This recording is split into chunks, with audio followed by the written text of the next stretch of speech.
Totally Useless Information with Nick and Roy is brought to you in part by Tom's Place, the finest in men's fashion, located in Toronto at 190 Baldwin Street, in the heart of Kensington Market.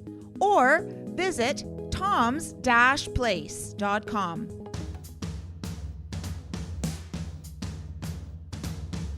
It's everything you never needed to know. This is Totally Useless Information with Nick and Roy.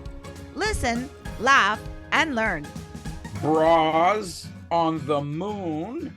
Oh, you checked my closet again? What is the most common lost item of clothing in your laundry? Hi, I'm Nick. And I'm Roy. And this week we scoured the internet to find out these useless tidbits you know just for you. Plus, we'll read your emails from our mailbag segment. A listener really wants to add more useless information to our show, because I guess we don't have enough. And in the news, a wedding to die for, they got hitched by an undertaker. Totally useless information. It's everything you never needed to know. Hey, welcome to the show. Thanks. 100 countries around the world. Globally, we are all over the place. So no matter where you go, we're there. Sorry. We apologize. We apologize for being where you are. We're on podcasts. We're coast to coast to coast in Canada and the iHeartRadio. And not only that, Nick's in Canada and I'm in Florida, if you don't know that already. Yeah, you should know by now. Hey. Nick, what's the temperature? Right now, actually, it's 2 degrees Celsius, which is what, 34 Fahrenheit. What is your temperature? Wow, it's a heat wave for you. Yeah. I think it's like 78 down here today. Yeah. Yeah, it's hell, Nick. You had a cold spell. Somebody has to do it. Listen, Leaping Lizards, you had a cold spell for a few days. Yes, and we spelt it C-O-L-D. Wow. Great. Awesome. That was a cold spell. Right. Boy, oh boy. Yeah. Sports. Play ball. Pass the salt. So I don't know. Have you ever, in all the things you've done many things in your career. Yes. Have you ever been a sumo wrestler? No. I have not. No, Nick. you've only. I have not. Although years ago when I was up in that 290 range, I would take my shirt off and look like a sumo wrestler. I was going to say, but there were occasions where you did have pictures. Anyway, sumo wrestlers throw salt into the ring before a match as a crucial Shinto purification. Why, they want to retain more water? Yeah. Maybe so. For them, it was a crucial, what they call Shinto purification ritual, known as shionage, to cleanse the sacred space, ward off. Bless you. Ward off evil spirits, and pray for safety and injury prevention. This tradition starts from the belief that salt has cleansing properties, helping to ensure a fair contest. Why don't they just get on with the contest? Well, it's like that whole thing. If you're superstitious, like if you spill some salt, you're supposed to take the salt shaker and throw the salt over your shoulder, except the person behind you is now blinded because you threw salt in their eyes. Yeah, they bring Gordon Ramsay there. He throws a little salt and pepper and a little olive oil and slaps it around a little bit. Yeah. In between all in the Olympics. In the Olympics. Yes, Nick, yes. Judges of figure skating can deduct 1 point if they don't like your costume. No, really? Yes. If they think it's garish or not nice, they can deduct 1 point. Do they have men's figure skating? Yeah, they do. Oh, okay. They do. You ever No, I was not a men's figure skater. Nor a sumo wrestler, we're finding out in the show. Was I ever a what, Nick? A figure skater. No, I don't have the figure for it. This is what I call pumping irons. We're in sports. Pumping irons. Extreme ironing is an outdoor sport that combines the danger and excitement of extreme sport with the satisfaction of a well-pressed shirt.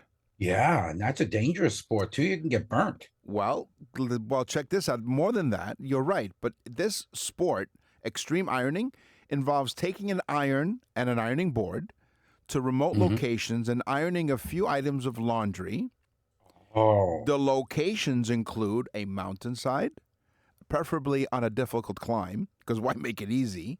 Mm-hmm. Or taking an iron skiing, scooting, or canoeing. Here's a crazy one. Yeah. Since 1896, Yeah. only Greece and Australia have attended and participated in every Olympics. Oh.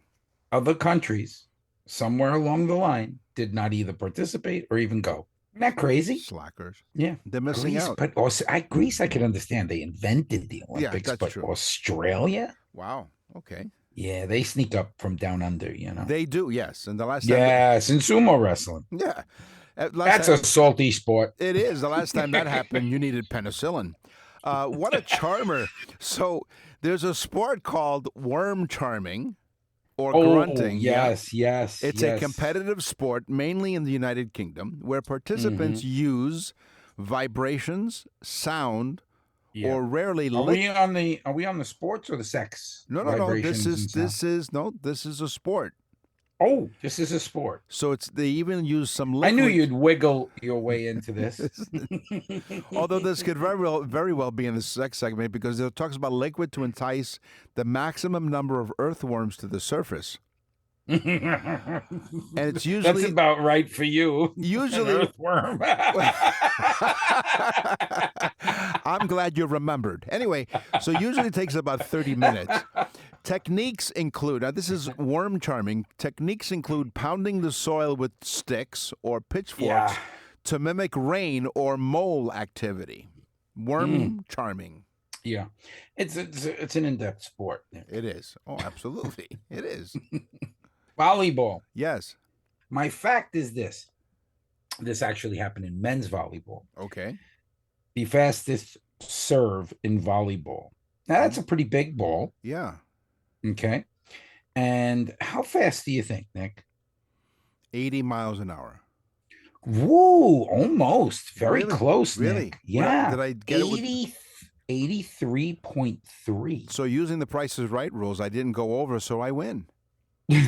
Now, listen, think about that now.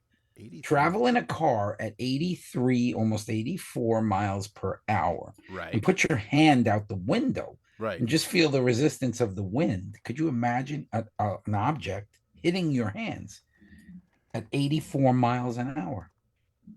You said 83. Is it 83 or 84? 83.3. 83. Okay, so 83. It is almost 84. Or and we don't have pennies down here anymore, so we round everything. It's, you know what? It's senseless. That's what it is. Yeah. So to convert that to kilometers, it's 133.5 kilometers an hour. Inspired by the sport of Kidditch, a mixed gender contact sport with a unique mix of elements. Wait. Mixed gender? Yeah, co-ed.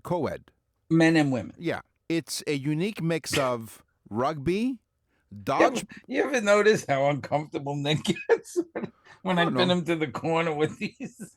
Yeah, well, it's like a sumo wrestling match. Based on the sport of Kidditch, they use elements of rugby, dodgeball, and tag. Oh, all put together. A quad ball team consists of 21 athletes with 7 players per team on the field. They used to call me that in high school. Quad ball. Quad ball, yeah. They did. Each player must keep a broom between their legs at all times. That's the beauty of this sport. Yeah, that's a good sport. Keeps the house clean. It too. does. Well, I was going to say, you know what? You know how in curling they say sweep, sweep. So what they could do is they can add the element of curling in this one, and then this way they can say sweep, sweep with the broom between their legs. My wife enjoys when I bump into her when I'm playing Kidditch. Oh, really? Exactly. And she hits you over the head with the broom. That's what she does. Hockey lovers, attention, Canadians. Yes. Hockey lovers all over the world. By the way, can I say something? Thank you very much for no, you can't. Thank you for not calling it ice hockey. Okay, hockey is hockey. Yeah, no, it's not ice hockey. It's hockey, especially down here in Florida. Yeah, it's the most boring sport to watch in Florida. It's just like 15, 20 guys on a piece of like rubber, and they can't skate because it's all melted. Right. Yeah. Exactly. All right. So what about hockey? What about it? A goalie named Glenn Hall. Have you ever heard that name? It sounds familiar, but so what about Do you Glenn consider Hall? yourself a hockey lover? That's none of your business. I think I've heard the name. Yeah, it's familiar. I can't, but yeah, I'm familiar. You've been called a hockey puck. Right, exactly. But yes, okay. The guy's name is Glenn Hall. Yes. He played from 1952 to 1971. Okay. So he played almost 20 years if you round it off in cents. Right. No, he played almost 20. He played 19 years on the NHL. Okay. And he didn't miss a game. So he played 502 consecutive games. Wow. That is a record that probably may never be beat. No, I don't think so. Who the hell plays a professional sport for over 20 years? Thank you for listening to Totally Useless Information with Nick and Roy. We really appreciate every single one of you in the 100 countries around the world and the iHeartRadio Talk Network coast to coast in Canada and the United States. And this is how wonderful this is. nickandroy.com is our website. Okay, nickandroy.com, it's a simple name because our names are I'm going to stop you, Nick. Why? Because Why? I'm going to stop you because I just want you to know that somebody that comes to my shows frequently ordered a couple of birthday messages at nickandroy.com. That's right. Okay. And she said to me, quote unquote, she said, "You guys don't lie. They are the greatest gifts I've ever bought." She bought one for her dad and one for a friend. And honestly, she said, I'm telling you, it was the greatest gift ever. My dad was like almost like going crazy sending it to his friends and everything. It's inexpensive, folks. nickandroy.com. You go to the Nick and Roy store, type on birthday messages. You'll see there's birthday, anniversary, there's different ones, but you can hear a sample. It's fantastic. You got to do it. You don't even have to leave your chair. You can order a gift for somebody that they're really going to love. nickandroy.com. Nick and Roy will continue with totally useless information. Nick and Roy for Tom's Place. Tom's father, William Mahalik, born February 20th, 1916, and in 1958, he opened the original store with a simple belief: take care of your customers, work hard, and offer the best deal. Let me tell you, too, it's a real family business, and there's another generation coming up, and they take care of the customer like their family. These values are still the heart of Tom's Place, and Tom is celebrating that legacy all month with the Family Day Sale. This is an incredible deal on menswear. Guys, the Family Day Sale, premium suits that are normally $5.95 for the suit, which is a good price to begin with. We're not going to slash it in half. No. $229. Wow. Dress shirts, only $60. Put together a complete casual outfit from Bugatti or Jack Victor for 50% off. Wow, Bugatti shirts. I love Bugatti shirts. Oh, yeah. Get ready, folks. Winter coats. We're going to take 50% off. They're starting at $275, and get ready. Gorgeous cashmere sweaters. Cashmere. They're 50% off of the regular price of Tom's Place. It's all about family, and everyone is treated like part of the family at Tom's Place. If you've never been to Tom's Place, now is a great time to go for menswear. Tom's Place is extending the February family sale one more week with end-of-season deals. That's right. Even though it's March, Tom's Place is extending the February family sale one more week. Visit 190 Baldwin Street in Kensington Market and online at toms-place.com. That's toms-place.com. Tom's Place will suit you. Totally useless information with Nick and Roy continues. Listen, laugh, and learn. Bow, chicka, bow, wow. Wow, wow. Chicka, bow, wow. Oh, yeah. All about sex. So, for those of you who've been along the ride here for the 300-plus episodes, thank you for joining us, for continuing your journey. And if you're new to the show, welcome. And if you're nude? If you're new to the show oh, or new, I thought because we were in sex if they were exactly nude. Send photos. That intro we recorded in Roy's kitchen. So my wife and I were in Florida. And we were cooking, if you know what I mean. We were cooking, exactly. And then we decided that was so hot and steamy, we needed to talk to a couple of lawyers. Ooh, the following segment of the Totally Useless Information podcast may be too sultry and too sexy. for some listeners. Oh, wow. Are you hot in here or is it just me? So, did you drop something? No. Okay. In Victorian England, dropping a handkerchief was a calculated, subtle signal of interest used by women to initiate a contact with a stranger or an acquaintance. Oh, okay. Now, this is an era, remember, this is Victorian England, an era with strict social rules regarding chaperones and unchaperoned interactions. Oh, so they'd sneakily drop their hanky. This accidental, quote, accidental act served as a meet cute, as they put it, that allowed a lady to invite a gentleman to approach her. Right, and he picks it up. Could you imagine? She gets a little nervous. He picks it up, says, "Is this yours?" And she says, "That's not mine." Exactly. Sex was not stigmatized or taboo in any way until the Middle Ages. Oh, okay. Before that, Romans and Greeks had group sex, toys, pornography, live pornography, and even practiced birth control so they could have these orgies. Really? Without all the women getting impregnated. Right. Okay. So before the Middle Ages, it was fine. You know, you went to a party, played a little twister. Next thing you know. Well, yeah. Then you were twisted into a situation. Yeah. Wow. To live back then. And you know, the women would walk in and just throw their hankies. Right. Penalty. Flag on the plate. The word honeymoon is thought to have been originated in medieval times. At that time, it was common for newlywed couples to drink mead, M-E-A-D, a fermented beverage made from honey. And I've made mead. You've made mead, this fermented honey. So what is it? You know, and listeners know I've made wine. Right, okay.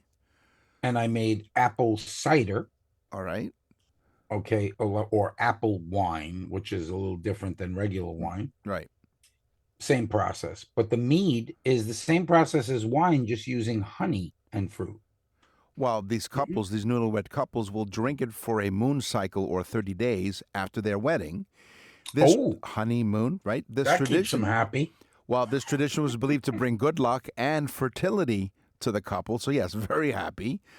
Worth noting, though, that medieval dwellers didn't have the luxury of watches. So instead, they used the moon cycles as a form of time, right, to measure time. And that's where mead, as you call it, honey wine, as you said, and wedding ceremonies, couples were bestowed with a moon's worth of mead, basically a month's worth, to encourage for them to drink together every single day. That's a good excuse as any. Yes, exactly. But the term honeymoon, that's where it all comes from. Cool. That was a good fact. See? Yeah, it is. Here's another one. Only 18% of women report reaching an orgasm from intercourse alone. Okay. What that means, Nick, is that during intercourse alone, it takes almost 8 to 10 minutes for a woman to reach an orgasm. But as we know from this show, the average intercourse sex, meaning the session, relations, the actual sex itself, right, not foreplay, right, is 5.4 minutes. Oh, so of course it's not that the woman isn't enjoying herself; it's just not long enough for her to reach an orgasm generally. Right. Okay. So they use other things or other foreplays, and 82%. If that's 18% of women, or they don't have a watch. They don't even know what time it is. Do they really know what time it is? Do they really care? I don't know. Great song by Chicago. We heard the expression "tying the knot," and this fact comes to us from one of our anniversary messages that we recorded just a little while ago. Yes. And so they wanted to know where Tie the Knot come from. So I am migrating the fact from our anniversary message for this couple. What Nick is saying is he really didn't feel like doing another fact. No, so he just recycled one. No, I thought I would bring it. So we went from the audience of those who heard that anniversary message for the couple to our totally useless information audience with 100 countries around the world. Tying the knot originates from Scotland. Couples literally bound their hands together with cords or ribbons, and in some cases, Roy's cords from his weekend. We like to call that sadomasochism or S&M. What was Rodney Dangerfield's joke? My wife is S&M, salesman and mechanics. So they bound their hands together with cords or ribbons to symbolize their union and commitment. This tradition often signified a binding, year-long betrothal. Betrothal. So betrothal. Betrothed. That word. Betrothed, right? Right. Sorry, my tongue got stuck. I'm not telling betrothed. You where. Betrothed. So it was a year-long betrothism or a Betrothal. Petrol, or a formal marriage pact, especially in England and Scotland, as I said. So the tying the knot, they literally tied their hands together. Yeah. And then they sink to the bottom of the ocean together. Kiss me, you fool. I will not. I'm going to talk to you and the audience about kissing. Passionate kissing involves 34 facial muscles, 112 postural muscles. The primary muscle responsible for puckering the lips is the orbicularis oris. And the masseter, right? This act is like a facial workout, potentially preventing wrinkles, tightening skin, and burning between 2 and 26 calories per minute. That's why my wife looks so young and fit. Passionate kissing involves 34 facial muscles. So I guess, Nick, all those years that you've been working for that corporation, that's what you were doing. You were working out every day, that you were derriere kissing. Right. Yeah, that might be true, but you know what? At least I don't have wrinkles. Welcome to the Totally Useless Information Fashion Show. So we just talked about sex, which means you take off your clothes. Now we're putting your clothes back on because we're talking about fashion here. This is a general progression. Yeah. On Totally Useless Information with Nick and Roy. Vestophobia. Do you suffer from vestophobia? I'm not sure. I believe I do. Well, it all depends on what day of the week and depends on if you're wearing your shorts or not. It is the irrational fear of clothing itself, not the lack of it. Oh. It often manifests as anxiety. Or manifests, one or the other. One of the two. It manifests as anxiety regarding the sensation of clothes on the skin, tight clothing, and traumatic associations with specific garments. This is why I go commando. There's nothing touching there, so there's nothing that vestophobia can't cure. Or pantless. It's a new romantic comedy Roy's written. It's Pantless in Seattle. Or Pantless in Fort Myers. Pantless and commando. Yes. Which, by the way, let's go down a rabbit hole and maybe, what did you call this? Also heard on the show? Commando, the term came from the soldiers of Vietnam War because it was so hot and muggy over there.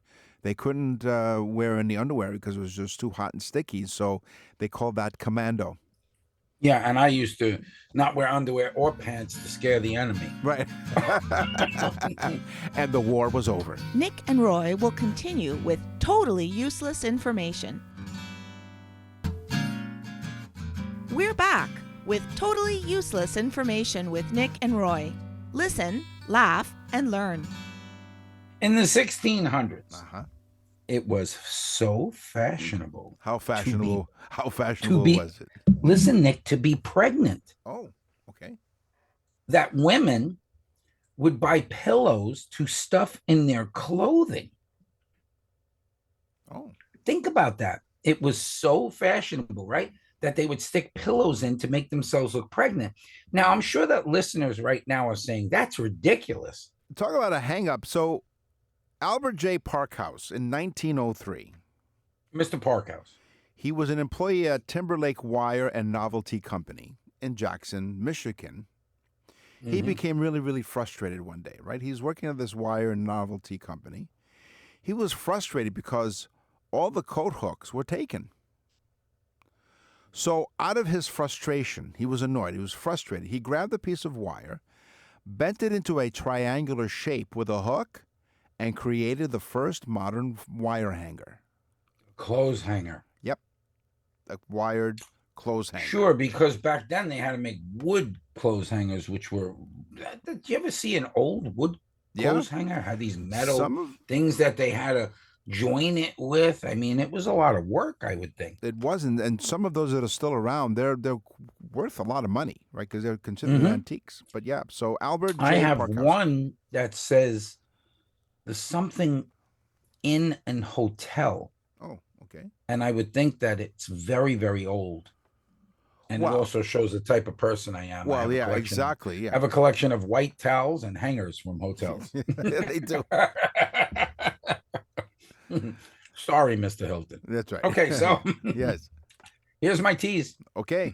Bras on the moon. Bras on the moon. Playtex Bra Company. Yes.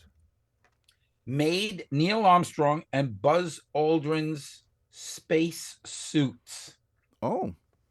The Bra Company made the suits for NASA to go to the moon because NASA wanted Playtex, and Playtex was their brand. Right. And they felt that that would be a strong, flexible material.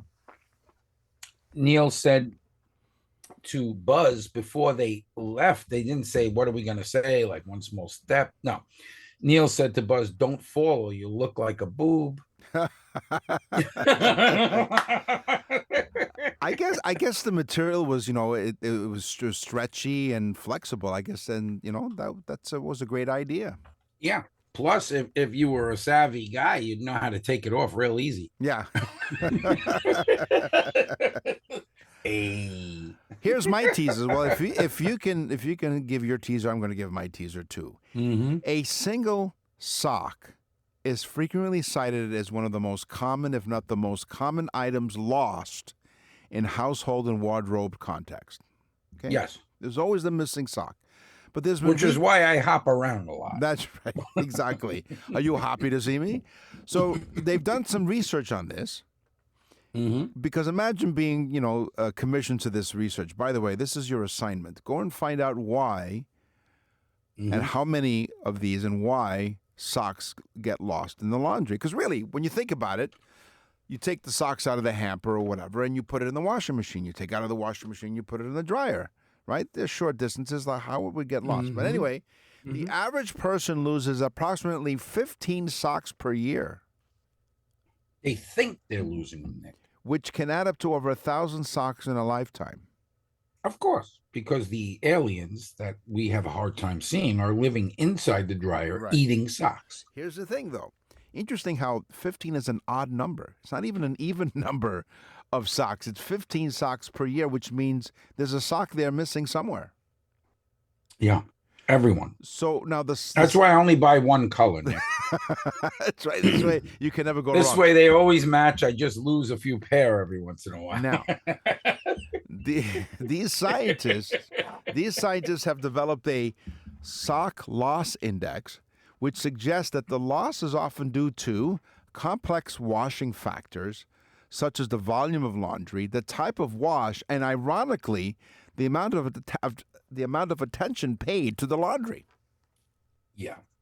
I think it's more the attention thing. What?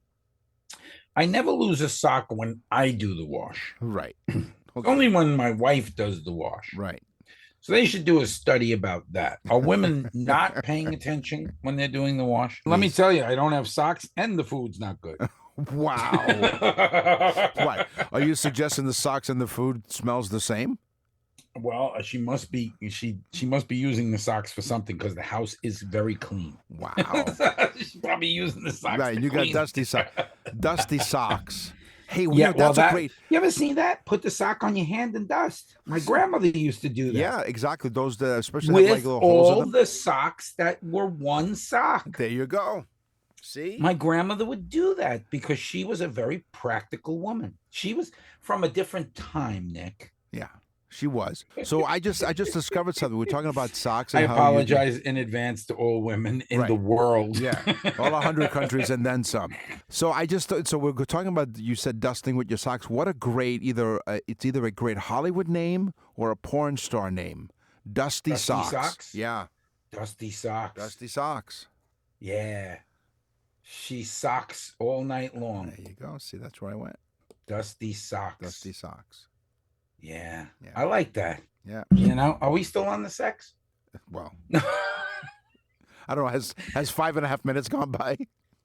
Listen, it was our Christmas show, yes, Nick, that we discussed this, but really it is a fashion topic. So I'm going to reinsert a topic as well in this show. We recycle, yes.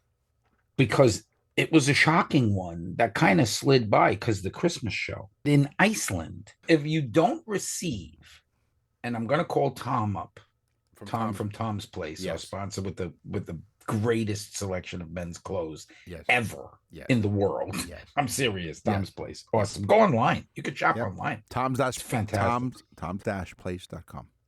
Yeah, it's really. I mean it. But anyway, in Iceland, if you don't receive clothing as a Christmas gift, they say you will be eaten by the Yule cat. Oh. Now, this must be a rather large cat. And a hungry one at that. But anyway, this cat seems to get really pissed if you don't get clothing. I think this cat is a manifestation of all the clothing stores in Iceland, which is probably 2. Right. So, Tom, if you're listening right now, get on Iceland. It's a virtual open market. What's really interesting how you said that you will be eaten by a Yule cat. Yeah, exactly. And Tom, overcoats, man, lots of them. Exactly. So I call this double overcoat. Double overcoat. Overcoat. You can wear one in Australia. It's an under overcoat down under. Yeah, by a brand named Roger. Right. So it's Roger overcoat overcoat. Wow. Roger overcoat. Right. I need GPS. We're just having fun here. Oh folks. Yeah, you know what? I need GPS just to get back to where were we? Oh, here we are. This one I call in and out of the closet. Nick, can I interrupt you for 1 second? Sure. I'm going to send you a picture, and I want the listeners to know it will be on our newsletter. So go to nickandroy.com. Sign up for the newsletter. Bottom of the page. We're going to give it to you. We're giving it to you, and it's great. Yep. But I'm going to send you a picture of a bobcat. Okay. A Florida bobcat. And it was just walking around the community. Oh. This was considered a baby, which is the size of a dog, pretty much. Okay. And he's beautiful. I would want to have him in my home. You know, that I would want to have him as a pet. That's how beautiful they are. But this was a pretty, this thing could hurt you. You know, it's a bobcat. But just walking around like it didn't care. I was on my bike. I rode up to it. Yeah. Within 4 or 5 feet of it. Could care less. Looked at me. You know. Is that a common sighting of a bobcat in Florida? We have Florida. We call them Florida Panthers, but technically they are not Panthers. They're bobcats. Yeah, the Panthers are the hockey team, the Stanley Cup, 2-time Stanley Cup champion Florida Panthers. But they're not really. We don't have Panthers. We have bobcats. Right. You don't have hockey players either, because most of the teams. No, they're Canadian. Yeah, they're Canadian. Yeah. You're welcome, Abe. We import them. All right. And Abe. then we export our bobcats up to you guys. Right. Thank you. It's an even swap. Gotta get over to Tom's. It's a Yule bobcat. Nick and Roy will continue with totally useless information. You're listening to Totally Useless Information with Nick and Roy. Listen, laugh, and learn. What's in the mailbag? What's in the mail?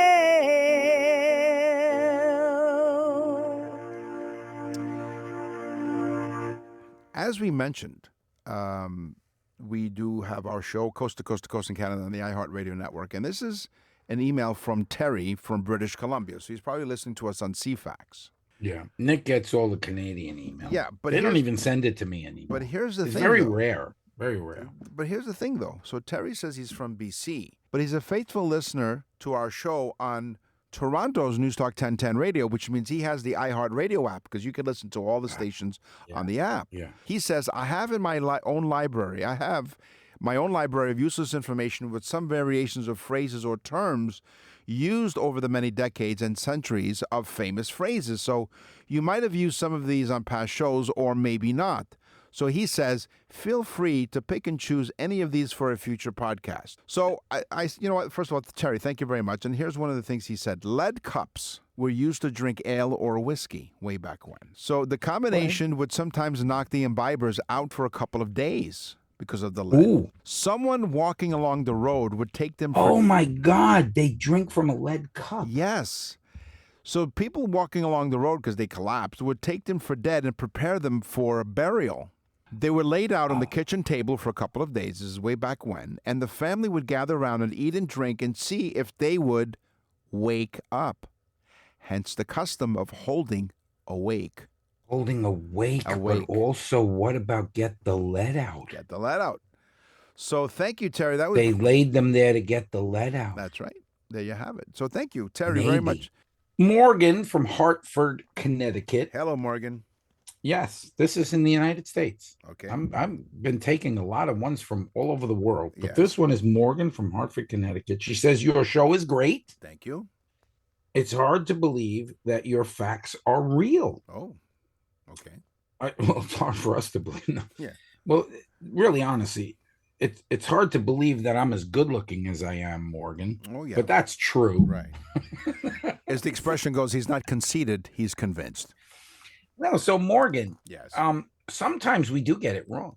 But that would be on the fault of the internet getting something wrong, because we do research and we usually don't just go by the first hit. Right. We have our team research these things to try to find them do our on due diligence. multiple sites. And that's why we do the work for you. We've had over 300 some odd shows, and we very rarely get it wrong, but there have been times that we've corrected ourselves. Yep. So she says, I am addicted to your show. Okay. Which a lot of people say. She says, I'm addicted to your show. Guess that makes me a useless junkie. Ooh. Go UConn, she says. You know what that is, right? Yes, University of Connecticut. Yes, sir. Yeah. So anyway, I love that, Morgan. That's why I read it. She says, I'm addicted to your show. I guess that makes me a useless junkie. Very good. Wow. Thank you very much, Morgan. We have junkies, Nick. There you go. And The Cure is another episode of Totally Useless Information. That's it. You know, your junkies that get hooked, and that's how we do it. We go to parks and we street corners, and we just put the show on a speaker. Right. On a smart speaker. On the show today, we talked about sports. We talked about sex. We talked about fashion. It's time for the news. And now, from around the corner and around the world, this is TUI News. This comes from Marshalltown, Iowa. Good thing it's not Florida. No, it's not. A couple ran into a wedding day hiccup when the judge scheduled to marry them didn't show up. But don't worry. Don't fret. Love was a quick phone call away. Alex and Reen Webb planned to tie the knot at the Marshall County Courthouse earlier this month. It was already meant to be something intimate, but they were surrounded by close loved ones anyway. Why? Well, hold on. We wanted something really small and low-key, according to the groom, Rian. Yeah, he's doing a lot of talking, this guy. Yeah, he did. The couple... Well, now. She had for now, for the time being. She had her mouth full. That was pre-marriage. The couple, joined by their children, posed for the photo inside the courthouse. Unfortunately, just moments later, when they learned the judge had an appointment that wasn't going to show up. And there wasn't another judge available.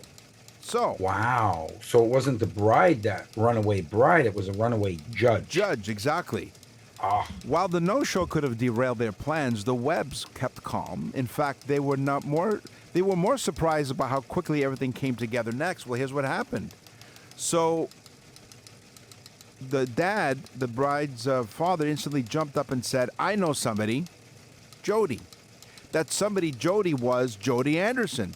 Who's Jody Anderson? Jody Anderson is a friend of Alexis's dad and is ordained. She's ordained, and she's also the sister of Hans Christian. Right. Right. And she was one ugly duckling. He and his wife were also the owners of Anderson Funeral Homes. Oh, no. Okay. So she's an ordained minister, right, who's also an undertaker. Which is why in my tease I said, a wedding to die for, they got hitched by an undertaker. Oh, no. Okay. So they had the undertaker come and marry them? Anderson said he was home when Alexis's father called his phone. His wife woke him up to let him know who was on the line. I rolled into the funeral home. There was a parking lot full of cars, family members. Didn't know what I was getting myself into, Anderson says. But still, he opened the doors to the funeral chapel, welcomed the family inside, and took time to speak with the couple. He spent a few minutes with them, discussed the importance of the marriage, made sure they were both for real. And within 30 minutes of that phone call, Alexis and Rian Webb were married in a ceremony the couple could have turned out to be more meaningful than to be expected. So it was kind of a small thing. They were in the chapel. They got to walk down the aisle, right? Could you imagine, though, she screws up, Miss Anderson? Dearly beloved, we are gathered here today to remember this couple. They were the once wonderful single. life. Yes, the girls got to be flower girls, and the son of, I guess, the groom's son got to be the ring bearer, and his son got to be flowers. Did they Right. bring flowers from a funeral? Lots of lilies. Well, I think her name was Lily, wasn't it? For Lily, the Webbs, Lily. which began Lily. as a setback, ended with a wedding they'll never forget, and they're grateful for Anderson. As for Anderson, helping was never a question, and so it was. He said, "It goes back to my career as a funeral director. The phone rings, I go. I mean, you don't say no. You help people. I think that's good. It's the good Lord who put me on earth to do so, to help people. I just want to. I'm really, really happy to help." And it's a good way to drum up business, you know? You marry them and then you bury them. Right. They're done for. That's all the time we have for this episode of Totally Useless Information with Nick and Roy. We will scour the internet far and wide to find more totally useless information just for you. Nick's lying. We don't do anything anymore except talk. Yeah. No, I'm joking. No, we do. Come on. We love doing it. We love doing it. And we Thank you. love the fact that you folks tell other folks to listen to the show. And that's what's made it so popular in 7 years in 100 countries around the world. Thank you, thank you, thank you. I'm Nick. And I'm Roy. Thanks for listening. Totally Useless Information with Nick and Roy is recorded and produced in Canada. For more totally useless information, visit nickandroy.com. That's nickandroy.com. Totally Useless Information with Nick and Roy has been brought to you in part by Tom's Place, the finest in men's fashion. Located in Toronto at 190 Baldwin Street in the heart of Kensington Market. Or visit toms-place.com.